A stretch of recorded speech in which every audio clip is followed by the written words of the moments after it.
अस्सलाम वालेकुम रहमतुल्लाहि व बरकातहू। पेशाब में झाग का आना और एक इस तरीके से कि पेशाब पेशाब कर लेने के बाद फ्लैश में बहुत देर तक झाग बनी रहे, तो ये एल्बुमिनूरिया की निशानी है। अगर ये ज़्यादा पानी पी लेने के बाद और एहतियाती तदाबीर इख्तियार करने के बावजूद ठीक ना हो, तो इसकी होम्योपैथिक दवा हेलोनियास है।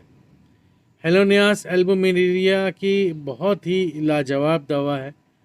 दवाइयाँ तो और भी बहुत सारी हैं, पर ये बहुत अच्छा रिज़ल्ट देती है। इसकी 10-10 बूंद एक घूंट पानी में मिलाकर दिन में 3 दफ़ा पिएँ और अल्लाह के हुक्म से इंशाल्लाह इससे बहुत इम्प्रूवमेंट आएगी। एल्बुमिनूरिया अगर शुगर के मरीज़ों को हो, अगर शुगर के का मर्ज़ भी हो, एल्बुमिनूरिया भी हो और पेशाब में खूब अच्छी खासी झाग बनती हो, पेशाब की रिपोर्ट में भी एल्बुमिन का अखराज ज़्यादा आता हो, तो कैंथेरिस 30 ताकत में एक बहुत ही लाजवाब दवा है। उसे आप बर्बरिस के साथ इस्तेमाल कर सकते हैं। अकेली कैंथेरिस जो है बहुत ज़बरदस्त काम करती है डायबिटिक के पेशेंट के एल्बुमिनूरिया में, और इसमें पेशाब में झाग बना रहता है बहुत देर तक फ्लैश में। आम रूटीन में हम पेशाब करते हैं तो झाग बनता ज़रूर है, पर वो चंद सेकंडों के लिए बनता है, 2-4 सेकंड के लिए बना और उसके बाद वो गायब हो जाता है।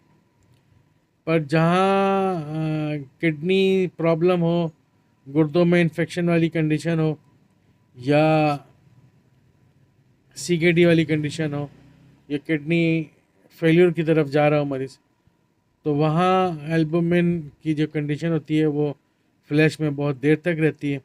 उसमें झाग, जिसे हम फॉगी यूरिन भी कहते हैं, बादल बादल से नज़र आते हैं, बादल की तरह का पेशाब, गदला गदला पेशाब, यानी कि आप फ्लैश करेंगे तो उसमें वहाँ बादल बादल से होंगे और झाग होगी बहुत ज़्यादा। तो उसके लिए हमारे पास हेलोनियास बहुत अच्छी दवा है।